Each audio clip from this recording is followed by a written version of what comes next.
नमस्कार मित्रों, मैं Arun Singh SP Shukla educate channel पर आपका स्वागत और अभिनंदन करता हूं। प्यारे बच्चों, लोअर सबऑर्डिनेट मुख्य परीक्षा के लिए गणित विषय में जो महत्वपूर्ण प्रश्न होते हैं, जो यूपी SSSC द्वारा पूछे जाते हैं, उसके संदर्भ में कम समय में कैसे ज़्यादा क्वेश्चन लगाया जाता है, उसके लिए उपस्थित हूं। आप लोगों को पहली वीडियो बहुत अच्छी लगी, इसके लिए मैं धन्यवाद देना चाहता हूं। मैंने उसी कड़ी में दूसरा वीडियो लेकर के आया हूं और जो परीक्षा के प्रश्न हैं उन्हीं प्रश्नों पर विश्लेषण कर रहा हूं। आप लोगों को निश्चित रूप से अच्छा लगेगा। तो आज की कड़ी में जो प्रश्न लिए हैं वो प्रश्न आपके सम्मुख इस प्रकार से हैं। आप ध्यान से क्वेश्चन को देखेंगे और यह क्वेश्चन आपका यूपी SSSC 2018 की परीक्षा में पूछा था। मुझे विश्वास है कि आपके पेपर में ऐसे जो प्रश्न आते हैं 20% ही प्रश्न ऐसे होते हैं जिनका लंबा कैलकुलेशन होता है और बाकी 80% प्रश्न आसान होते हैं, आप तेज़ी से लगा सकते हैं। लेकिन जो बड़े प्रश्न है उसके लिए भी मैंने ये प्रोग्राम बनाया है कि जल्दी से कैसे क्वेश्चन लगाया जा सकता है। आपकी स्क्रीन पर इस प्रकार से प्रश्न है। यूपी SSSC 2018 में पूछा गया था कि यदि पिज्ज़ा का 4/7 भाग का मूल्य 300 रुपये हो तो पिज्ज़ा के 4/5 भाग का मूल्य क्या होगा। तो ऐसे प्रश्नों को हम लोग जल्दी से कैसे लगाते हैं, आपको ध्यान देने की ज़रूरत है कि कैसे हम लोग इसको जल्दी से लगा सकते हैं। तो जो मूल्य है, ये 4/7 का मूल्य जो है 300 रुपया है।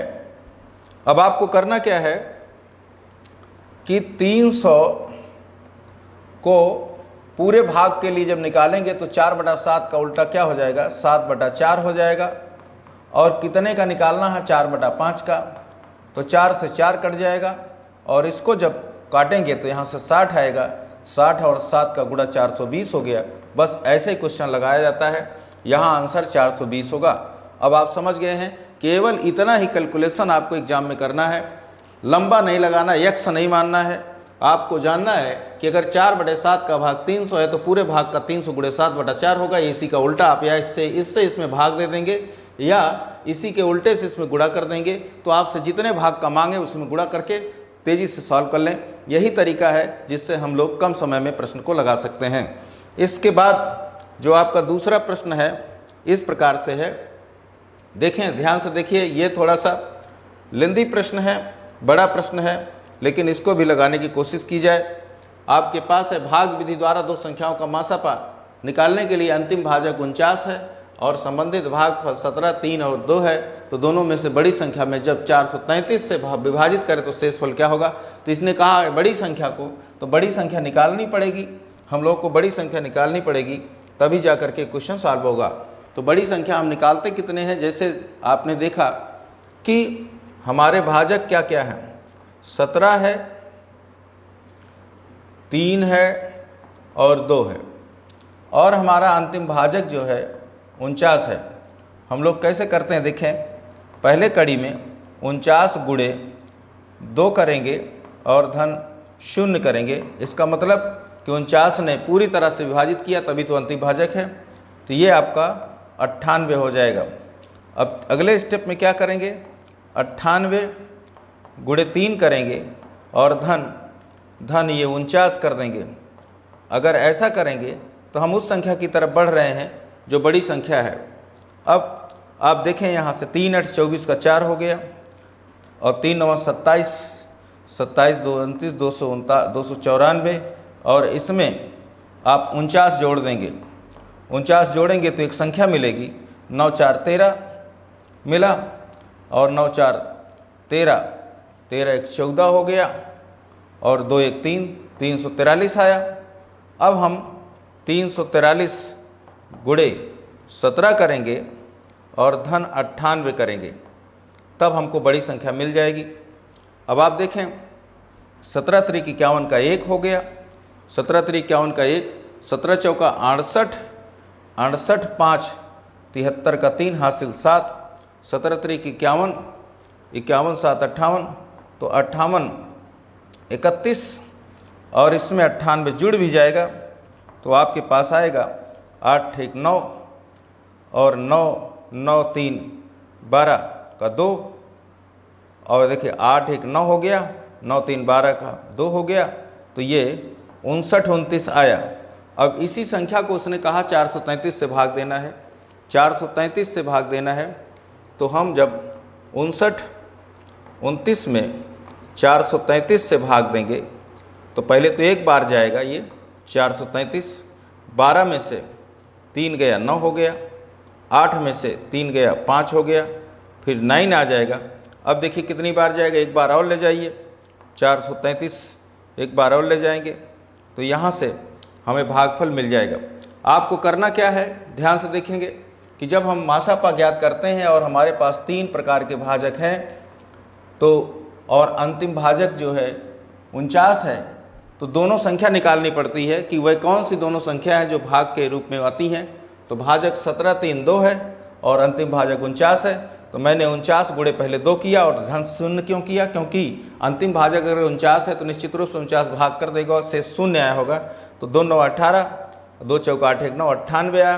अब 98 का गुणा हम 3 में करेंगे, 3 8 24 का 4, 3 9 27, 2 29, 294 आया। और फिर 49 जोड़ देंगे तो 9 4 13 का 3 हो जाएगा, 9 4 13 1 14 हो जाएगा, तो 2 1 3 343 आया। अब आगे 343 का 17 में गुणा करेंगे तो 17 त्रिक 51 का 1 हो गया, हासिल 5, 17 चौका 68, 68 में 5 जोड़ेंगे 73 का 3 हासिल 7, और फिर 17 त्रिक 51, 51 7 58 आया, तो 8 1 9 हो गया, और फिर 9 3 12 हासिल 1, और ये 59 29 आएगा। और इसमें भाग करेंगे तो यहाँ देखें 12 में से 3 गया 9 आ गया, और फिर 8 में से 3 गया 5, 599। फिर आप एक बार ले जा सकते, 2 बार तो जाएगा नहीं। इस तरह से हमारे पास शेष प्राप्त हो जाते हैं। आपको जो ये प्रश्न है इसी तरह से हम लोगों को लगाना होता है, बहुत सरल ढंग से लगाना होता है बेटा। कैसे हम लोग जो है इसको लगा सकते हैं, ये चीज़ें ध्यान देने की ज़रूरत होती है और हम लोग शेष ज्ञात कर लेते हैं। मैं अगले प्रश्न पर चर्चा करता हूँ। गुणनखंड की बात करता है आपके पेपर में, गुणनखंड कैसे निकालेंगे। तो गुणनखंड जब यहाँ अभाज्य संख्याएं दी गई हैं तो अभाज्यों की घात को बढ़ा करके गुणा कर लीजिए बस। यहाँ देखिए 2 भी अभाज्य संख्या है, 3 भी अभाज्य संख्या है, और जो अभाज्य संख्याएं होती हैं इन्हीं की घात को बढ़ा के गुणा करते हैं। 2 की घात 6 है, 3 की घात 2 है, 5 की घात 4 है, 7 की घात 2 है। तो कुछ नहीं करना होता, घात को बढ़ा के गुणा। 6 वाला 7 हो जाएगा, 2 वाला 3 हो जाएगा, 4 वाला 5 हो जाएगा, और 7 की घात 2 है, ये 3 हो जाएगा। इसी को गुणा करना है। इधर गया 21 और उधर से है 15, 15 एक 15 का 5 हो गया, और फिर 15 दूनी 30, 15 दूनी 30 देखिए, और 30 1 31, तो 315 फैक्टर बनेंगे। इस तरह का यूपी SSSC 2019 में प्रश्न पूछा था, केवल घात को बढ़ा करके गुणा। लेकिन ये अभाज्य होनी चाहिए, 2 3 5 7 ये अभाज्य होंगे। अगर अभाज्य नहीं है तो अभाज्य बनाइए, लेकिन यहाँ ऑलरेडी बना हुआ है। इतने कितने गुणनखंड हो सकते हैं, केवल घात को बढ़ा करके गुणा करना है बस। इस तरह से आपके पास आंसर आ जाएगा और आप इसी तरह से तेज़ी से लगा सकते हैं। यहाँ देखें, एक भिन्न और एक उसके व्युत्क्रम का योग -89/40 है, तो दोनों भिन्नों में छोटा भिन्न क्या है। तो आपको ये ध्यान देना होता है, अंश और जब व्युत्क्रम की बात करें तो अंश और हर का गुणा आप करें। गुणनफल अगर उसके हर में दे रहा है तो वही होगा, नहीं तो दूसरा नहीं हो सकता।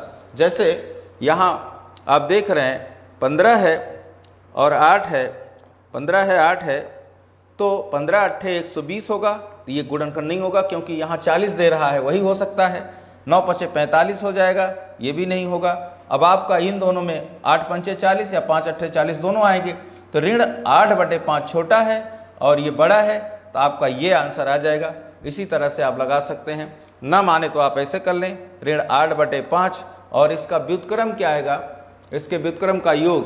तो अगर व्युत्क्रम करेंगे तो +5 ऋण 8 आ जाएगा। देखें 8 8 64, ऋण 64 आया यहाँ से, 5 पचम 25 यहाँ से आ गया, और फिर 8 पंचे 40 हो जाएगा, ऋण 40 हो जाएगा। तो ये ऊपर से जाएगा, आपका रिजल्ट आएगा -89 बटा कितना 40। तो हमें छोटे भिन्न में जाना है, बड़े भिन्न में नहीं जाना है।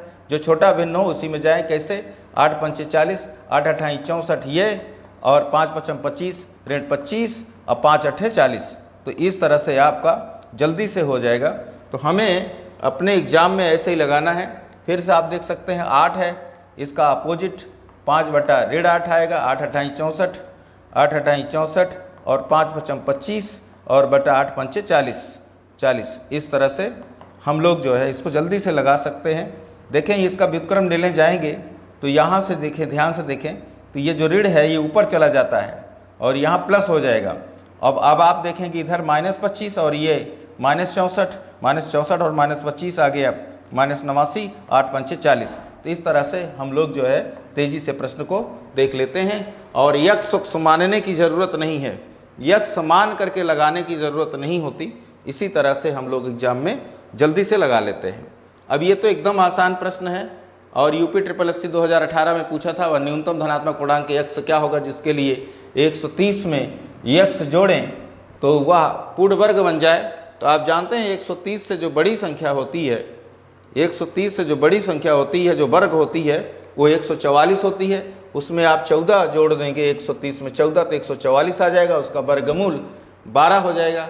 अर्थात आप 14 जोड़ सकते हैं, 14 जोड़ने पर आपको 144 मिलेगा, उसका वर्गमूल। ये भी प्रश्न यूपी SSSC 2018 में पूछा। मैंने कहा था कि बहुत सारे प्रश्न बहुत आसान पूछते हैं, उसमें 20% ही प्रश्न टफ होते हैं, बाकी 80% प्रश्न एकदम आसान होते हैं। लोगों का ये भ्रम होता है, कहते हैं कि बहुत टफ क्वेश्चन पूछता है लोअर। तो इस तरह से बताइए, ये 2018 का प्रश्न है, मैं आपके सम्मुख लेकर के उपस्थित हूँ। आप देख सकते हैं कि ये टफ है, ये तो टफ हमको नहीं लगता, आराम से आप कर सकते हैं इसको, और इसी तरह से तेज़ी से इसको लगा दीजिएगा।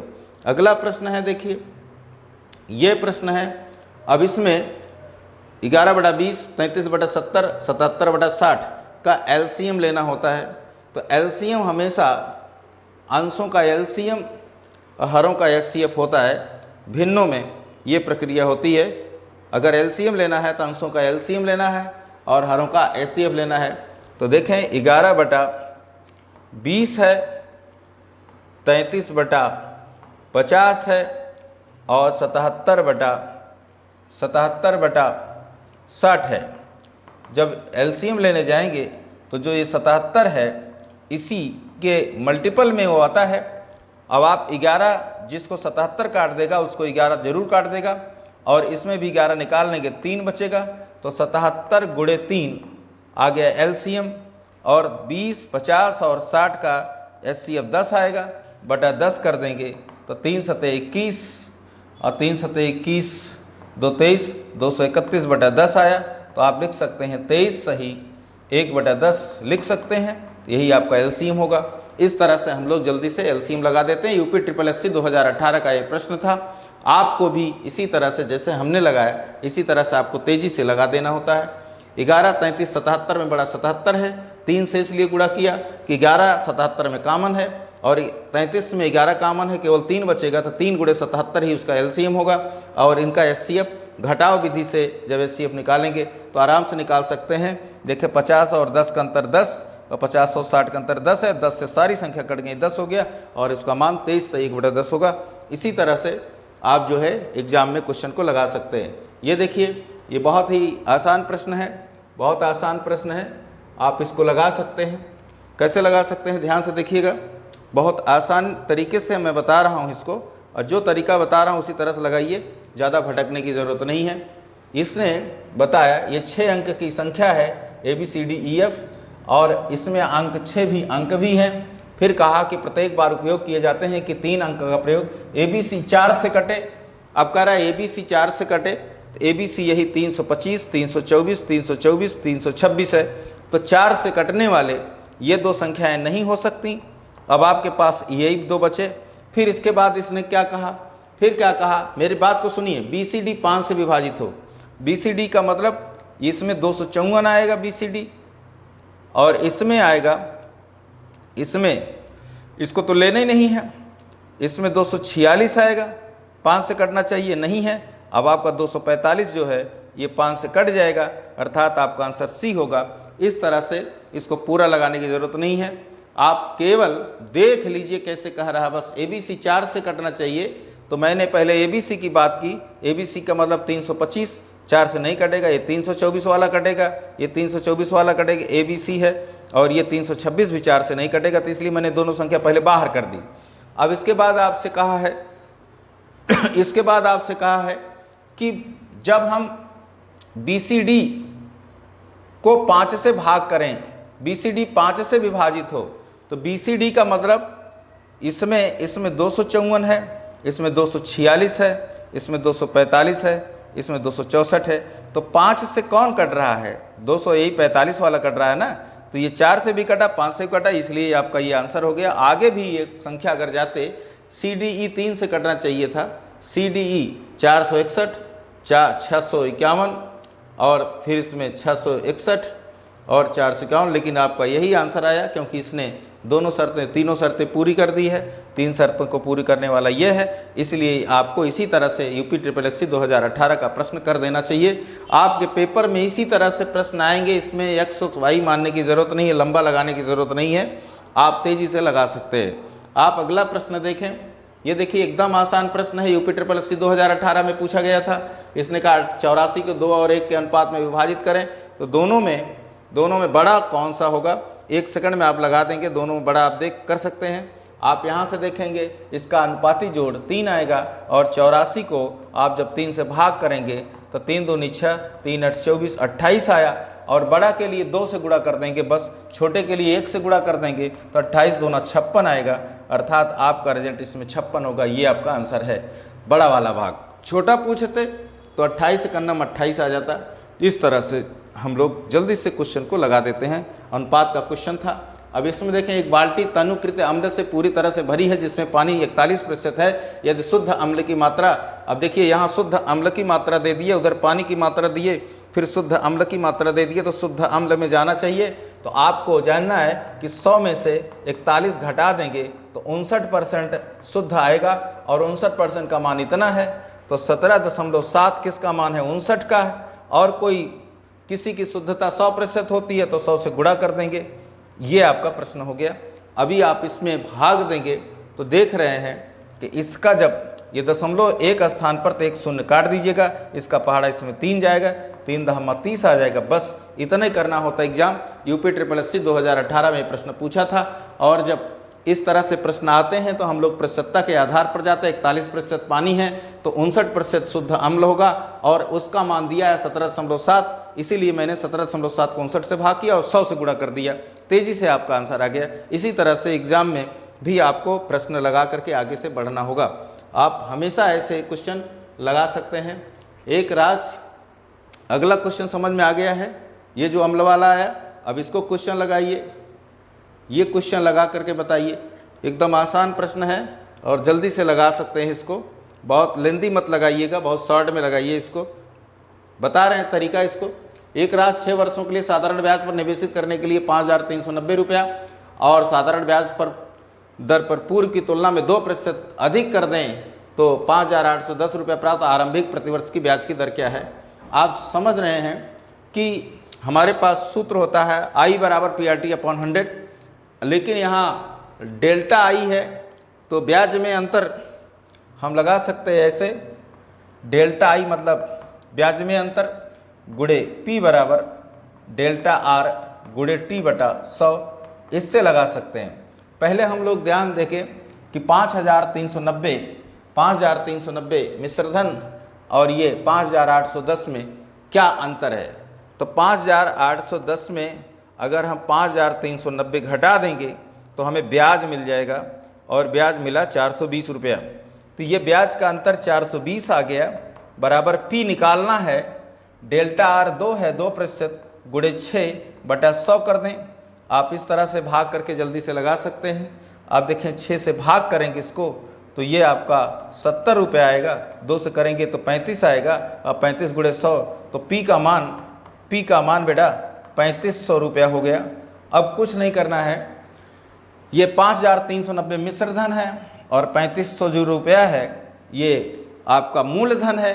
तो मूलधन और मिश्र धन का अंतर ब्याज होता है, इसमें से घटा लें। 10 में से 0 में से 0 गया, 9 में से 0 गया, 9 आ गया, ध्यान से देखिएगा।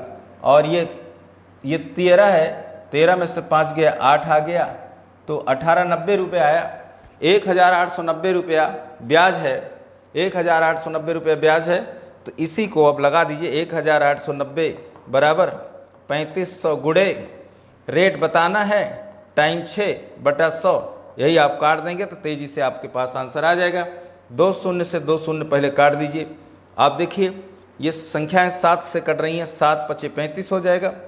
तो 7 दूनी 14 यहाँ से आ गया और 7 × 7 = 49 यहाँ से आ गया और 270 आ गया। और फिर आप जब काटेंगे इसको 5 से काट दिए, 5 × 5 = 25, 5 × 4 = 20, तो ये 6 से काटेंगे, 6 × 9 = 54, तो अर्थात आपका 9% ब्याज आएगा।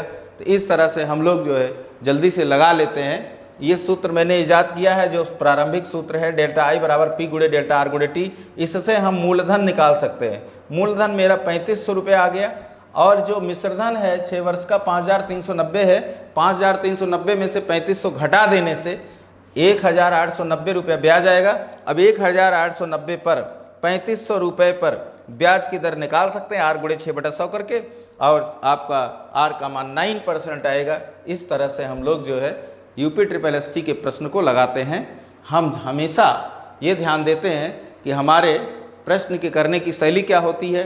R+2 करने की ज़रूरत नहीं है, R-2 करने की ज़रूरत नहीं है, केवल आपको अपना तरीका बदलना होगा। आपको वहाँ एग्ज़ाम में ये जो तरीका बता रहे हैं इसी तरह से आप लगाएंगे। हालांकि यहाँ डेमो क्लास चल रही है, जब चैप्टर वाइज चलेगी तो ये सब चीज़ें आप मौखिक लगा देंगे। आप निश्चित रहें मौखिक लगा देंगे, लेकिन आपको पहले ये देखना है कि इसकी प्रकृति क्या है। अब देखिए ये 10,000 रुपये का 5% चक्रवृद्धि ब्याज की प्रतिवर्ष की दर से 10,000 रुपये की राशि 2 वर्षों के लिए उधार ली गई। यदि वह राशि उतनी राशि के लिए किंतु 6% चक्रवृद्धि ब्याज की दर से ली गई होती तो कितना अधिक ब्याज मिलता। अब इस प्रश्न को हम लोग कैसे लगाते हैं, लंबी विधि से नहीं लगाते, शार्ट से लगाते हैं। कैसे लगाते हैं मैं बता रहा हूँ, इसका तरीका बता रहा हूँ। 10,000 रुपया है, 10,000 रुपया है और मामला 2 साल का है, वर्ष 2 साल है। तो पहले आप 10,000 का 5% यहाँ से 5% यहाँ से निकाल लेंगे, तो 500 रुपया यहाँ से 500 रुपया यहाँ से मिल जाएगा। तो ये आपके ब्याज हो गए। अब इसी 500 पर 5% एक बार और निकाल लीजिएगा तो आपको 25 रुपया यहाँ से मिलेगा। यानी कुल 500, 500, 1000 और 1025, 1025 ब्याज मिला। 1025 ब्याज मिला आपका 10,000 पर 2 वर्षों के लिए। अब 5% से अब 6% पर निकालें। जब हम 10,000 को 6% पर निकालेंगे तब कितना आएगा, 600 रुपया यहाँ से आएगा, 600 रुपया यहाँ से आएगा। अब इसी 6 पर 6% और निकाल देंगे तो हमको 36 रुपया और आ जाएगा। तो 600, 1236, तो 1236 6% पर निकला और 1025 5% पर निकला है। यही आप घटा दीजिए। आप घटाएंगे तो आपको 6 में से 5 गया 1, और आप देखें यहाँ से 1 और 211 रुपया मिलेगा। इस तरह से हम लोग जल्दी से लगा लेते हैं तो हमारा आंसर 211 होगा। और इसी तरह से शॉर्ट में लगाया जाता है। जो तरीका बता रहे हैं ये तरीका आप अपनाइए। 10,000 रुपये का 5% 2 वर्ष का ब्याज निकाले।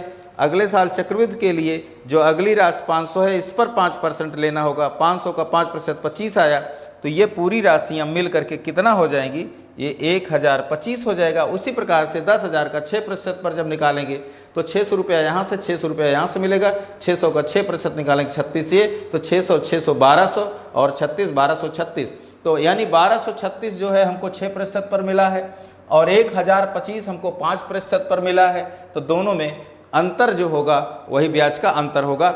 इसी तरह से हमने 1236 में से 1025 जब घटाया 211 आ गया। बस इसी तरह से विधि को लगाया। ये विधि कैसे ही आपको लगी कमेंट करके ज़रूर बताइए।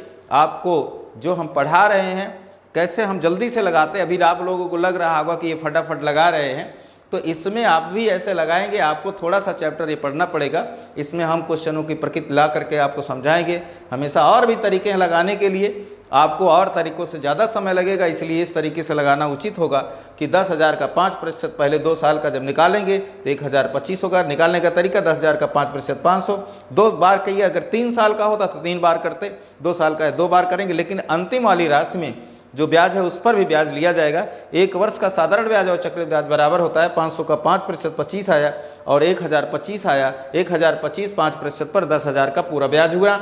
10,000 पर 6% की दर से 1,236 हुआ। तो ये आपका 6% पर है, ये 5% पर घटा लीजिए, बस इतने काम करना होता है। समझ गए होंगे, आशा है कि आपको अच्छा लगा होगा ये तरीका। आगे देखें, इस प्रकार से प्रश्न है और ये यूपी ने अपनी परीक्षा में 2018 में पूछा है और ये यहाँ देखने में लेंदी है, हालांकि बहुत छोटा प्रश्न है, लेंदी ऐसे लग रहा है। आप देखें 25 किलोग्राम और 20 किलोग्राम को एक दूसरे में मिला दिए जाए, मिलाए गए क्रम में इन दोनों को किस्मों के प्रति किलोग्राम मूल्य 4:5 के अनुपात में है। तो यदि राष्ट्र के मिश्रित गेहूं का विक्रय मूल्य उन्नत किस्म वाले गेहूं के लागत मूल्य के 90% दिया गया हो तो उसके द्वारा अर्जित लाभ क्या होगा। आपको ध्यान देना होता है कि जो पहला अमाउंट है, जो हमारा पहला अमाउंट है 20 kg है और 20 का ध्यान से देखें 25 kg है, एक 25 kg है और एक 20 kg है। तो पहले इसको 25 गुणे 4 कर लेंगे और धन 20 गुणे 5 कर देंगे। तो देखें कितना अमाउंट हम दे रहे हैं, कितना हम क्रय मूल्य पर लगा रहे हैं। तो 25 को 4 से गुणा करेंगे और 20 को 5 से गुणा करेंगे तो मेरे पास अमाउंट आ गया 200। तो 200 रुपया में हमने क्रय किया। अब आपको ध्यान ये देना है बेटा कि हमने कुल कितना लिया है, 45 लिया है, कुल 45 लिया, 25 से 20 45 kg खरीदा है। लेकिन आपको ये ध्यान देना है कि जो उन्नत किस्म का गेहूं है, जो 5 वाला है, उसमें 90% पर वो बेचा गया है। तो 5 का 90% अगर निकाल लेंगे, 5 का 90/100 करके निकाल लेंगे तो ये आएगा 4.5। अब पूरी मात्रा कितना है 45 और इसको 4.5 से गुणा कर देंगे। तो अगर 45 गुणे 45 करते तो 20-25 आता है। अब इसी में आपको एक स्थान दशमलव, तो 202.5 रुपया मिला है। वहाँ कितना मिला है 200 रुपया मिला है। यहाँ कितना मिला है, वहाँ देना पड़ा था 200 रुपये, अब हम पाए 202.5। तो इसमें अंतर कितने का है, अभी आपको अंतर देखना होगा कि कितने का अंतर है। तो आपको 2.5 का अंतर है और ये अंतर किस पर लिया जाएगा 200 और गुणे क्या 100। तो 2 शून्य तो ये कट जाएंगे और 2 से भाग करेंगे 1.25 आएगा। तो 1.25% आपका आंसर होना चाहिए। तो ये आपका आंसर है। इसी तरह से हम लोग प्रश्न को लगा देते हैं, एकदम आसान है। इसको आप लंबे बीच से मत लगाइएगा, शॉर्ट में लगाइएगा। 20 चौके वो 25 चौके और 20 पंचे निकाल लें तो 25 चौका 100, 20 पंचे 100। अगर मात्रा हमने खरीदे तो 200 रुपया लगाया। अब फिर आपको प्राप्तियां कुल कितनी हो जाएंगी, 25 और 20 का जोड़ 45। अब आपको 45 kg बेचना है, लेकिन बेचना किस शर्त पर कि जो उन्नत किस्म का 5 और 90% पर बेचेगा। 5 का 90% क्या होता है, 5 का 90% आप निकाल लेंगे तो 4.5 रुपया आया। 4.5 से पूरी मात्रा में गुणा करेंगे, 45 गुणे 4.5 तो 202.5, 202 रुपये 50 पैसे आए। इसमें से इसका घटाव कितना है, 2.5 रुपये का फायदा हुआ है। 2.5 का जो फायदा है कितने पर हो लेंगे 200, जो हमारी लागत है। तो 200 गुणे 100 कर देंगे, आप 100% कर देंगे, 1.25% आएगा। और इसी तरह से हम लोग प्रश्न को तेजी से एग्जाम में लगाते हैं, लगाएंगे आप भी। 48 व्यक्ति कार्य क्षमता 7 दिन में पूरा कर सकते हैं। इसी कार्य को 14 व्यक्ति कितने दिनों में करेंगे। तो आपको 1 सेकंड का प्रश्न है, ये छोटा प्रश्न है। यूपी ने अपने परीक्षा में इसको पूछा था और बहुत छोटा प्रश्न है। M1 D1 बराबर M2 D2 से लग जाएगा। आप लिखेंगे 48 गुणे M1 हो गया 7 दिनों में कर रहे हैं और फिर इसी कार्य को 14 लोग कितने दिनों में करेंगे, बस इसको D2 निकालना है। तो आप 14 व्यक्ति कितने दिनों में पूरा करेंगे। 48 व्यक्ति इस कार्य को 7 दिन में करते हैं, 14 व्यक्ति कितने करेंगे। यहाँ आप 2 से कर देंगे, 2 से इधर 48 काट देंगे तो 24 आ जाएगा। आपका रिजल्ट 24 आ गया। इसी तरह से M1 D1 बराबर M2 D2 से हम लोग एग्जाम को तेजी से लगा लेते हैं। आप भी इसी तरह से अगर जो आसान प्रश्न आते हैं आप लगा सकते हैं तेजी से, यही आपका तरीका होगा। फट से आप इसको लगा लीजिएगा क्योंकि आपका यहाँ M1 D1 बराबर M2 D2 के सूत्र चल रहे हैं और ये इसका ही प्रयोग करना चाहिए। तो ये जो है आपका प्रश्न था यूपी SSC 2018 का। अगला प्रश्न है आपका, देखिए 14 है। 63 किलोमीटर प्रति घंटे की चाल से जा रही गाड़ी 8 सेकंड में पोस्ट को पार करती है और प्लेटफार्म को 28 सेकंड में पार करती है। यहाँ भी हमने एक शार्ट तरीका अपनाया है और उस तरीके को आप लोग कायदे से समझें तो बहुत मज़ा आएगा। जैसे कोई ट्रेन जो है खंभे को पार करती है तो अपनी लंबाई के बराबर चलना पड़ता है, प्लेटफार्म को पार करती है तो अपनी लंबाई और प्लेटफार्म दोनों की लंबाई को पार करना पड़ता है। तो दोनों में जब पोस्ट को पार करती तो 8 सेकंड लगता है और प्लेटफार्म को करती तो 28 सेकंड लगता है। तो कितने सेकंड का अंतर है? देखिए अंतर विधि से लगा दे रहे हैं। 28 और 8 में 20 का अंतर है। 63 किलोमीटर को मीटर में बदलने के लिए 1000 में बदल लिया और फिर इसी को ध्यान ये देना है कि हमारा जो ये 6300 आया किलोमीटर, अगर प्रति घंटे हैं तो घंटे में सेकंड बदलेंगे तो 3600 आ जाएगा और गुणे 20 सेकंड। अब सारी राशियां मीटर प्रति सेकंड में हो गई, मीटर प्रति सेकंड में हो गई। 2 शून्य ये काट दीजिए आप। 9 का पहाड़ा 9 7 63 70 आया, 9 चौक 36, 4 पंचे 20 तो 350 रिजल्ट आ गया। बस इतना ही करना होता है तो आपका रिजल्ट होगा 350 मीटर। 60 से हमने लगाया, इसको समझने का प्रयास कीजिए आप लोग, बहुत सरल है। 63 किलोमीटर प्रति घंटे को मीटर प्रति सेकंड में क्या बोलेंगे? 63 किलोमीटर प्रति घंटे को मीटर प्रति सेकंड में बोल करके आप लगा सकते हैं। आप ऐसे भी लगा सकते हैं। देखिए 63 किलोमीटर प्रति घंटा है, इसको मीटर प्रति सेकंड में बदलने के लिए हमको 5/18 करना होगा और इसी को 20 से गुणा और कर दीजिए। बस 20 से गुणा और कर, इतना ही काम करना है आपको एग्जाम में। 63 किलोमीटर प्रति घंटे को मीटर प्रति सेकंड बदलने के लिए 5/18 से गुणा किया।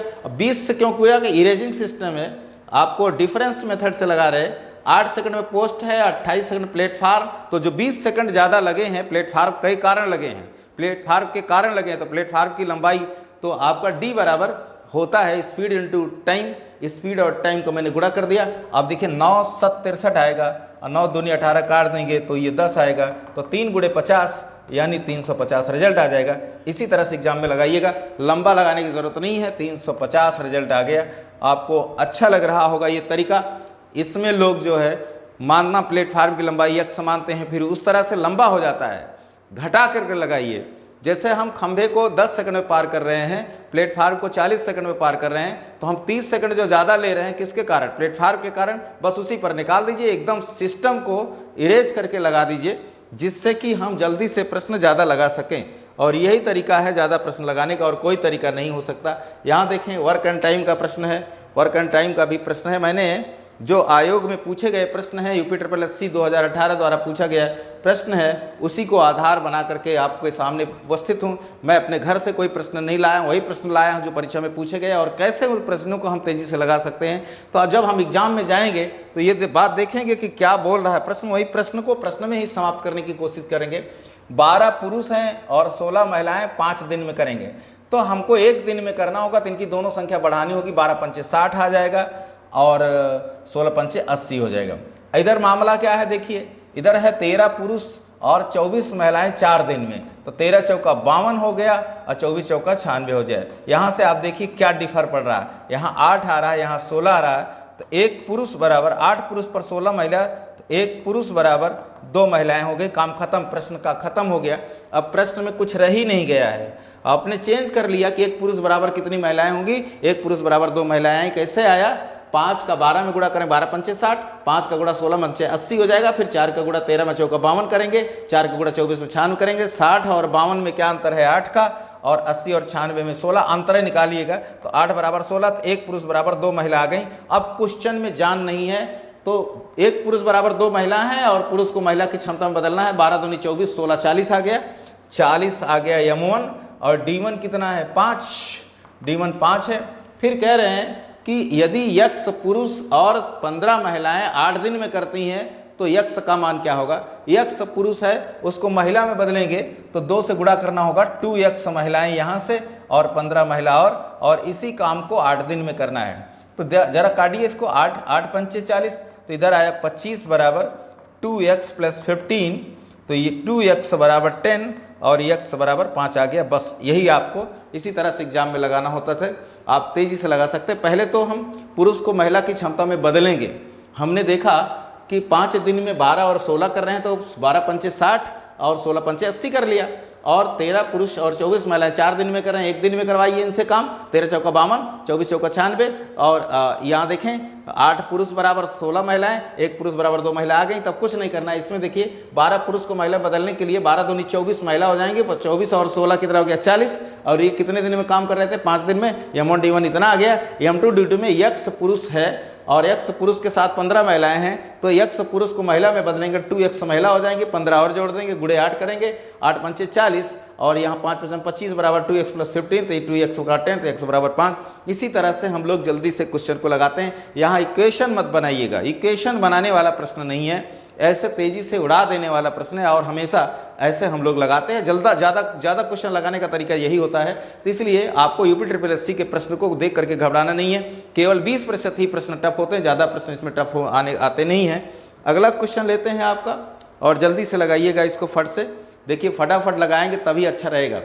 2 पाइप एक खाली टैंक को 2 और 2.8 घंटे और में भर सकते हैं, जबकि तीसरा पाइप भरी हुई टंकी को 1.4 घंटे में खाली कर सकती है। यदि जल निकालने वाले पाइप की टंकी को भरने में 0.2 घंटे बाद बंद कर दिया जाता है तो प्रारंभ में टंकी को भरने में कुल कितना समय लगेगा।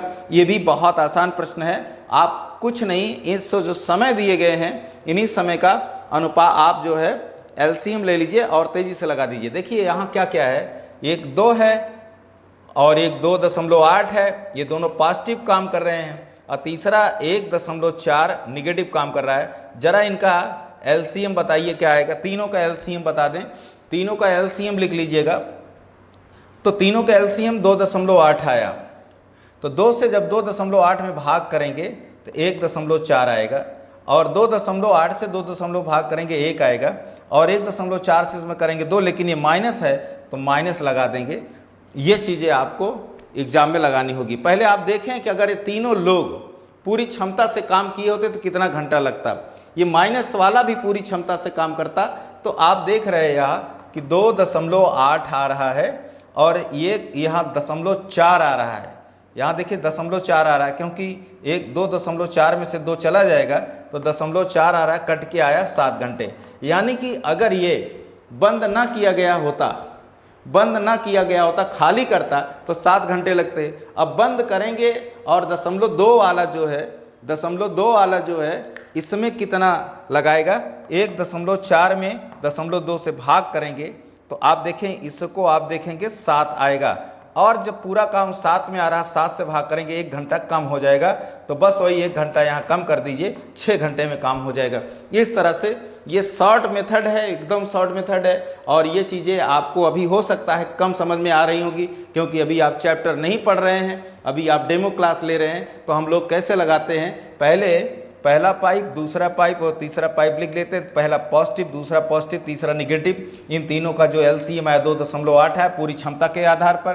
तो इसका भाग जब इसमें जाएगा 1.4 आएगा और 2.8 का 2.8 में 1 आएगा और 1.4 का आएगा 2 आएगा। केवल माइनस में माइनस लिखना, तो आप 1.4 1 2.4 में से 2 निकल जाएगा तो 2.8 को 0.4 से 7। अगर ये तीनों काम करते, इसमें से कोई ना बंद करते तो 7 घंटा लगता। पानी खाली करने वाला अगर बंद कर देंगे, पानी खाली नहीं करेगा तो कम समय लगेगा। उसको कैसे निकालते हैं, तो इसका क्षमता दिया है 1.4 और इसको 2.2 से भाग कर देंगे तो 7 आएगा। अब 7 में 7 से भाग करने पर 1 घंटा, मतलब 1 घंटा बचा देगा। तो 7 आया था, 7 में से 1 निकाल देंगे तो 6 घंटा लगेगा, अर्थात 6 घंटे लगेंगे और आपका आंसर ये C होगा, ये 6 घंटे होगा। इसी तरह से हम लोग जल्दी से क्वेश्चन लगा देते हैं। आपका प्रश्न अगला है, ये देखिए क्वेश्चन है 22 वर्ष पूर्व रघु की आयु सामयिक की आयु से 5 गुना अधिक थी और 8 वर्ष पश्चात सामयिक की आयु रघु की आयु की 1/2 होगी, तो रघु की वर्तमान आयु क्या है। तो आपको अब ये जो विकल्प है इसी से लगाएंगे, x मानेंगे नहीं, लेकिन हमारे तरीके को देखेंगे तभी आप समझ पाएंगे। तरीका बहुत अच्छा तरीका है, विकल्प का सिस्टम लेकर के। देखिए अगर 80 है, 22 इसमें निकालेंगे, 22 निकालेंगे, पूर्व में घटाते हैं तो 10 में से 2 गया 8 और फिर 7 में से 2 गया 58। तो 58 का आपको फिर देखिए 22 वर्ष पूर्व सामयिक क्या है उसके 5 गुना। तो इसको जब हम 5 गुना करने जाएंगे, 5वां भाग करने जाएंगे तो ये पूर्णांक में नहीं आएगा, अर्थात यह विकल्प नहीं हो सकता। उसी प्रकार जब 64 में से 22 हम निकालेंगे, 64 में 22 निकालेंगे तो ये आपका 2 आ जाएगा और यहाँ से आपका यहाँ से 4 आ जाएगा 42। तो 42 को भी हम 1/5 करेंगे तो दशमलव में आएगा, अर्थात ये भी आंसर नहीं हो सकता। जब हम 77 में से 22 निकालेंगे तो आप देखिए यहाँ तो 5वां भाग बन रहा है, तो 7 में से 2 गया 5 आ गया और 7 में से 2 गया 55 आया, इसका 1/5 क्या आ गया 11 आया। तो आप देखिए 11 आ गए। फिर कह रहे हैं कि 8 वर्ष पश्चात अगर एक 77 हो गया और एक 11 हो गया तो 8 वर्ष पश्चात जाएंगे, 8 इसमें जोड़ेंगे, 8 इसमें जोड़ेंगे, तो आपका ये 8 7 15 ये 85 आएगा और ये 19 आएगा। तो 19 का ये आधा नहीं है, 19 का 5 गुना है, अर्थात ये भी आपका सही नहीं है। तो इसमें 72 वाला आ जाएगा। देखो 72 में 22 घटा देंगे 50 आएगा, 50 का 1/5 10 आएगा, तो एक 72 का होगा और एक 10 का होगा, ये आ जाएगा एक 72 का और एक 10 का। इसमें 8 साल जोड़ें तो जब हम 12 में 8 72 में 8 जोड़ेंगे तो 80 आ जाएगा और ये आपका फिर इसमें ध्यान देंगे कि कितने 8 वर्ष पश्चात स्वामी की आयु रघु की आयु की 1/2 होगी, मतलब दुगुना हो जाएगी। ध्यान से देखें 72 वाली बात बता रहे, 72 वाली बात कैसे लगेगा ध्यान से देखिएगा। ये सारे आंसर तो नहीं आ पाए। अब 72 में से कह रहे हैं कि कितने साल 22 वर्ष पूर्व, तो 22 वर्ष आप घटा दीजिए पहले, तो 22 घटाएंगे तो हमारे पास 50 आ जाएगा, 50 आ जाएगा।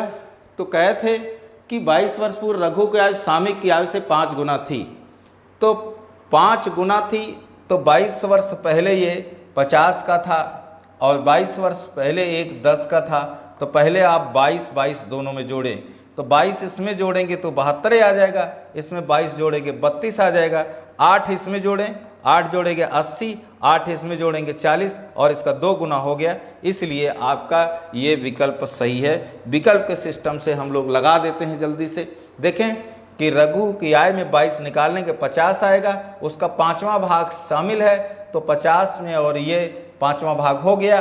अब 8 साल बाद जाएंगे तो पहले 22 साल बाद जा करके वर्तमान में जाइए दोनों के, तो 50 वाले का वर्तमान 72 है और 10 वाले का वर्तमान 32 है। फिर 8 साल बाद दोनों में जाइए, 8 साल जाएंगे 72 8 50 80 हो जाएगा, 32 8 40 हो गया और 1/2 हो जाएगा, तो 80 का 1/2 40 होता है। इस तरह से हम लोग जो है मौखिक लगा देते हैं। UPSSSC 2018 में प्रश्न पूछा था, इसमें यक्ष मानने की कोई ज़रूरत नहीं है, लंबा इक्वेशन बनाने की कोई ज़रूरत नहीं, केवल विकल्प सिस्टम से लगा सकते हैं। क्योंकि हमारी और राशियां जो थीं वो दशमलव में आ रही थीं, इसलिए हमने वो नहीं लिया, उसको हटा दिया। पूर्णांक में बातें हो रही हैं तो पूर्णांक में रिजल्ट आना चाहिए, ये चीज़ें आपको समझना होगा। अगला प्रश्न आप देखें, यह है प्रश्न 6:42 पर घंटे की सुई मिनट की सुई के बीच न्यून कोण क्या होगा। तो आप हम लोग ऐसे 1 सेकंड में लगा देते हैं, आप भी इसको तरीका देखिए, हमेशा कैसे लगाएंगे आप तेज़ी से लगा सकते हैं इसको। जो घंटे का हो उसमें 5 से गुणा करके मिनट वाला घटा दीजिए और 6 अंश उसमें गुणा करके मिनट वाले को आधा कर देते हैं, बस हो गया, यही हो गया, यही कैलकुलेशन कर लें।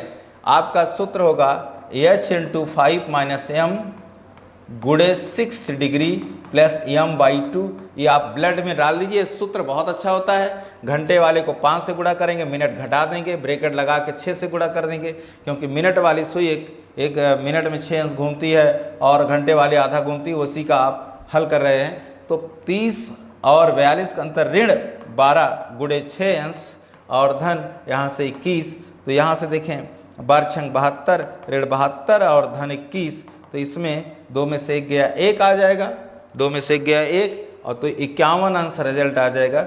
आपका 51 अंश रिजल्ट आएगा। प्लस माइनस की चिंता मत करना, केवल कैलकुलेशन में प्लस माइनस का ध्यान दिया जाता है बस।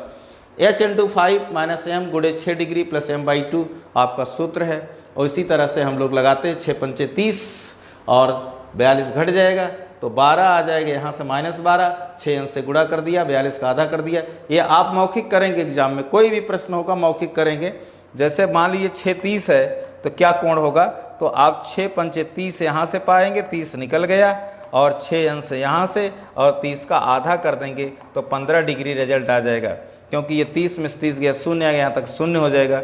इस तरह से हम लोग तेज़ी से क्वेश्चन लगा सकते हैं। आप हमेशा ध्यान दीजिएगा कि कैसे लगाएंगे। 6 में 5 से गुणा करेंगे, मिनट को घटाएंगे और जो रिजल्ट आएगा 6 डिग्री से गुणा करके मिनट वाले को आधा कर देंगे। ये हमारे ब्लड में होना चाहिए। ट्रिक आपकी कैसी लगी आप कमेंट करके बताइए। तो ये 6 पंचे 30 में से 42 निकल जाएगा, तो ऋण 12 आया। 12 गुणे 6 अंश यहाँ से, 21 अंश यहाँ से, तो 72 आया यहाँ से, 21 यहाँ से। इसका अंतर कितना आएगा? 51 अंश। तो 51 अंश आंसर आपका आ गया। आपको माइनस की चिंता करने की ज़रूरत नहीं है। इस तरह से हम लोग प्रश्नों को तेज़ी से लगा लेते हैं। हमेशा आपको कोशिशें करनी होती। यूपी ट्रिपल एससी के जो प्रश्न लिए जाते हैं मैंने क्रम से लिया है। 2018 का प्रश्न 2019 का उस दिन चर्चा किया था। आज 2018 का जो भी प्रश्न आएंगे आपको चिंता करने की ज़रूरत नहीं है। 20% ही प्रश्न टफ होते हैं, 80% आसान होते हैं। पहले आप तेज़ी से लगाइएगा। एग्ज़ाम में कैसे ज़्यादा अंक पाएंगे इसकी टेक्निक हम बता रहे हैं। आपको वही अनुभव करना चाहिए जो आपके एग्ज़ाम में अच्छा कर सके। तो इस तरह से हम लोग प्रश्न को लगा सकते हैं। बेटा ध्यान देने की ज़रूरत नहीं, बहुत ज़्यादा यक्स वक्स मानने की नहीं है। उस समचतुर्भुज का भुजा की लंबाई क्या होगी जिसका क्षेत्रफल 30 वर्ग सेंटीमीटर और विकर्णों की लंबाइयों का योग 17 है। तो आप समचतुर्भुज की बात कर रहा है। समचतुर्भुज में आप जानते हैं कि उनके विकर्णों के गुणनफल का आधा क्षेत्रफल होता है। अर्थात जैसे मान लीजिए 1/2 d1 गुणे d2 बराबर 30 दे रहा है, तो यहाँ आप d1 d2 का मान 60 लिखेंगे। d1 और d2 का मान 60 लिखेंगे और फिर d1 प्लस d2 का मान 17 दिया है।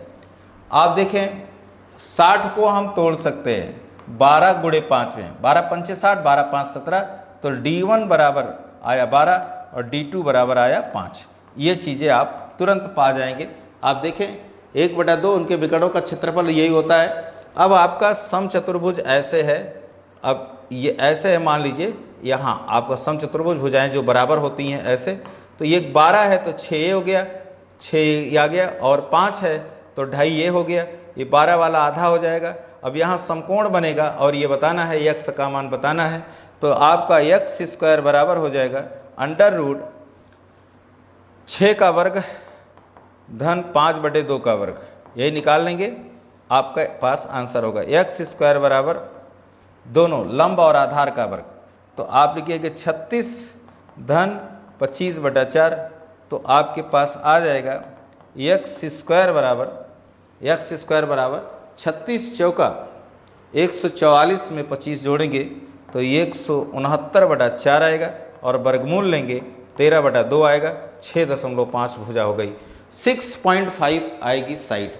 तो ये हमने 60 में इसलिए लगाया कि दोनों विकर्णों का क्षेत्रफल, जब भी क्षेत्रफल आता है समचतुर्भुज का, तो 1/2 d1 गुणे d2 बराबर 30 दिया ही है। तो मैंने d1 और d2 का मान 60 निकाला, और d1 और विकर्णों की लंबाई का योग 17 दिया, d1 प्लस d2 17 लिखा। तो हम 60 को तोड़कर 17 कैसे पा सकते हैं? 60 को 12 पंचे 60 में तोड़ सकते हैं, 12 5 17 पा सकते हैं। यहाँ देखिए मैंने चालाकी की है। तो d1 का 12 मान आया, d2 5 आया, तो कुछ नहीं रह गया। आप चित्र में देख सकते हैं, यहाँ आपका पूरा 12 है तो यहाँ तक की दूरी 6 हो जाएगी, और ये पूरा 17 है और 5 है तो ये आधा हो जाएगी, 2.5 हो जाएगी। और ये जो त्रिभुज देख रहे हैं, जो डार्क कर रहे हैं, यहाँ समकोण बना है, तो कर्ण का वर्ग बराबर आधार का वर्ग धन लंब का वर्ग, और कर्ण बराबर क्या हो जाएगा? कर्ण बराबर क्या होगा ये चीज़ें आपको जाननी है। तो आपको फिर से मैं बता दे रहा हूँ, कर्ण का मान कैसे आएगा। आप तेज़ी से देखें कैसे निकलेगा। आप देखें यही चीज़ करना है कि यक्स स्क्वायर यानी ये आपका कर्ण मानी भुजा निकालेंगे, तो 6 का वर्ग धन 2.5 का वर्ग, 2.5 को मतलब हम 25/5/2 करेंगे। तो इस तरह से हमारे पास जो बन जाएगा, तेज़ी से यक्स बराबर होगा √6 का वर्ग धन 5/2 का वर्ग। यही मैंने किया है। 6 का वर्ग 36 हो गया, 5/2 का 25/4 है, 36 चौका 144 में 25 जोड़ेंगे 169/4 आएगा, 13/4, 13/2 आ गया। 13/2 का मतलब 6.5 आपका रिजल्ट होगा C 6.5। मेरे प्यारे साथियों, यूपी ट्रिपल एससी 2018 में प्रश्न पूछा था। आधा से ज़्यादा काम मौखिक कीजिएगा एग्जाम में, तभी आप ज़्यादा क्वेश्चन लगा पाएंगे। ऐसे हमने 60 को यहाँ सूत्र लगाने जाएंगे तो लंबा हो जाएगा कि दो संख्याएं ऐसी कौन सी जिसको गुणा करने पर 60 है, जोड़ने पर 17 है, तो आप भी इतना कर सकते हैं। अगर इतना आ गया तो कुछ काम खत्म हो गया, आधा से ज़्यादा काम खत्म हो गया। कोई सूत्र, कोई ज़रूरी नहीं है कि फंडामेंटल में जा करके हम सूत्र पर ही लगाएं। आपको ये d1 + d2 का होल स्क्वायर में जा करके लगाते हैं लोग, तब जा करके आता है। ऐसा करने की ज़रूरत नहीं है, केवल आप थोड़ा सा दिमाग वहाँ लगाएंगे और हमारी टेक्निक का सहारा लेंगे तो आप तेज़ी से। एक घनाभ की लंबाई, चौड़ाई और ऊंचाई क्रमशः 6, 5 और 4 सेंटीमीटर। घनाभ का कुल पृष्ठ क्या आएगा? तो घनाभ का जो कुल पृष्ठ होता है वो ये सूत्र बेस्ड क्वेश्चन है और आप इसको तेज़ी से लगा सकते हैं, बहुत अच्छे से लगा सकते हैं। 2 × होता है LB + BH + HL, यही होता है। तो 2 गुणे, अब आप सूत्र वहाँ एग्जाम में मत लिखिएगा हमारी तरह, आपको पता होना चाहिए क्या कि 5 चौक 20, ऐसे वो 6 पंचे 30, पहले 30 लिख दीजिए, फिर 5 चौक 20 लिख दीजिए, फिर प्लस लगा के 4 छंग 24, बस हो गया, प्रश्न समाप्त हो गया। तो 2 गुणे 60 20 50, 74 आ गया। अब देखो 74 दूना 2 चौक 8 और 2 × 14, 148 वर्ग सेंटीमीटर आपका रिजल्ट आ गया। बस यही आपका आंसर है। तो मेरे साथियों, आप लोगों को कैसा लगा ये आप ज़रूर कमेंट करके बताइएगा। एक एक वीडियो आप ज़रूर मेरी पढ़िएगा। पर डे में आपके UPSSC पर जो प्रश्न हैं वो लेकर के आऊँगा। ये भी 2018 का ही प्रश्न है। UPSSC 2018 में मैंने टॉप 20 क्वेश्चन जो लिया है, इसको इसी तरह से हम लोग लगाएंगे और जो क्वेश्चन है उसका भी विश्लेषण करूँगा। आपको मैंने वादा किया है कि हमेशा ध्यान रखिएगा कि 20% ही प्रश्न जो होते हैं टफ होते हैं, और बाकी 80% आसान होते हैं। घबराने की ज़रूरत नहीं है। बाकी और विषय आप पढ़िएगा, ये विषय की चर्चा आप चिंता छोड़ दीजिए। आपको चैप्टर वाइज में अच्छे से इसको सॉल्व करा सकता हूँ, लगवा सकता हूँ, आप तेज़ी से लगा सकते हैं और आप अपनी परीक्षा में ज़्यादा अंक स्कोर कर सकते हैं। उसी लिए मैंने ये विधियाँ ईजाद की हैं कि कैसे जल्दी से लगाया जा सकता है। तो धन्यवाद। इसी कड़ी में आज मैं आपसे विदा लेता हूँ। धन्यवाद। फिर कल मुलाकात होगी। धन्यवाद।